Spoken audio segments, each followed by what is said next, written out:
महाराष्ट्रात फक्त आणि फक्त मराठी भाषेची सक्ती आहे, इतर कुठलीही भाषा सक्तीची नाही, असं मुख्यमंत्री देवेंद्र फडणवीस यांनी म्हटलं आहे. ते आज साताऱ्यात 99व्या अखिल भारतीय मराठी साहित्य संमेलनात बोलत होते. त्रिभाषा सूत्रामध्ये जी भाषा तुम्हाला शिकायची आहे ती शिका, फक्त कुठली भाषा शिकायची आणि केव्हापासून शिकायची हे ठरवलं जात आहे, असं त्यांनी स्पष्ट केलं. महाराष्ट्रामध्ये फक्त आणि फक्त मराठी सक्तीची, इतर कुठली भाषा सक्तीची नाही, फक्त आणि फक्त मराठी सक्तीची. आता या त्रिभाषा सूत्रामध्ये इतर कुठली भाषा शिकली पाहिजे त्या संदर्भातही आमची भूमिका होती की या संदर्भात सगळ्या भारतीय भाषा त्यातली जी तुम्हाला शिकायची आहे ती तुम्ही शिका. आता प्रश्न या ठिकाणी एवढाच निर्माण झाला की कुठल्या वर्गापासून शिकलं पाहिजे. आता एक आमच्या महाविकास आघाडीच्या सरकारमधला एक अहवाल आमच्याकडे आला. त्या अहवालावर त्यांनी काही कारवाई केली होती. त्यात पहिलीपासून सक्तीची म्हटलं होतं, तेच आम्ही पुढे नेलं.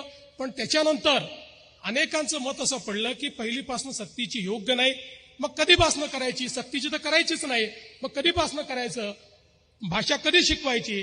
तर या संदर्भात आता आपण नरेंद्र जाधवांची एक समिती तयार केलेली आहे. त्यांना सगळ्या क्षेत्रातल्या लोकांची, सगळ्या एक्सपर्टची, साहित्यिकांची चर्चा करायला सांगितलंय आणि मला त्यांनी त्या ठिकाणी सांगितलंय की त्यांचा अहवाल अंतिम टप्प्यामध्ये आहे. तो अहवालही महाराष्ट्रासमोर मांडू आणि त्यानंतर त्या संदर्भात उचित निर्णय घेऊ. पण ही गोष्ट लक्षात ठेवा की महाराष्ट्रामध्ये सक्ती ही केवळ मराठीची असेल, इतर कुठल्याही गोष्टीची सक्ती नसेल. विदेशी भाषांना पायघड्या घालायच्या आणि स्वदेशी भाषांना विरोध करायचा या वृत्तीबाबत खंत वाटते, असं ते म्हणाले. संविधानाला धोका असल्याचा समज सातत्याने पसरवला जातो, मात्र आपलं संविधान अतिशय मजबूत आहे, त्याला कोणीही धक्का लावू शकत नाही. विचारांचं स्वातंत्र्य, अभिव्यक्तीचं स्वातंत्र्य संविधानानेच आपल्याला दिलं आहे, त्याची कोणीही गळचेपी करू शकत नाही, असं ते म्हणाले. मराठी भाषेला केवळ अभिजात भाषेचा दर्जा मिळूनच आपल्याला इथे थांबता येणार नाही. या राजमान्यतेचा उपयोग करून मराठीला संपूर्ण देशभरात लोकमान्यता मिळवून द्यायची आहे, असं त्यांनी सांगितलं.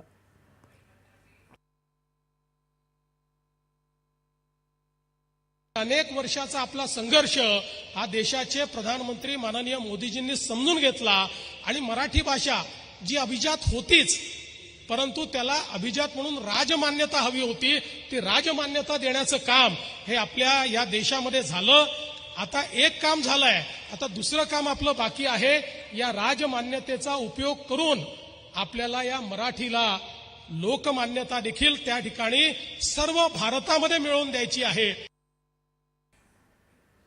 मराठी भाषेला समृद्ध करण्याचं काम संतांनी केलं. ज्ञानेश्वर माऊलींपासून तुकोबांपर्यंत आणि विविध संतांनी आपल्या साहित्यातून मराठी जनांना एकत्रित करण्याचं मोठं काम केलं आहे. जातीपातीच्या आणि धर्माच्या नावावर तत्कालीन मराठी समाज विभागलेला होता, मात्र संत साहित्याने त्या सर्वांना एकत्र आणलं. अध्यात्म हे ग्रंथात नाही तर जगण्यात आहे, असा संदेश त्यांनी दिला. छत्रपती शिवरायांनी खऱ्या अर्थाने मराठीचा अभिमान आपल्याला शिकवला. स्वराज्य, स्वधर्म आणि स्वभाषा यांचा जाज्वल्य अभिमान आपल्यात रुजवला, असं ते म्हणाले. यात व्यवहार कोशाचं महत्त्व त्यांनी अधोरेखित केलं. समाजाला दिशा देणं हेच साहित्यिकांचं कार्य आहे. साहित्य निर्मितीतून मनोरंजन करतानाही समाजाची जाणीव विस्तारित झाली पाहिजे, यासाठीच त्याची निर्मिती असते, असं ते म्हणाले. संमेलनाचे अध्यक्ष विश्वास पाटील यांच्या कार्याचाही त्यांनी गौरव केला. भारत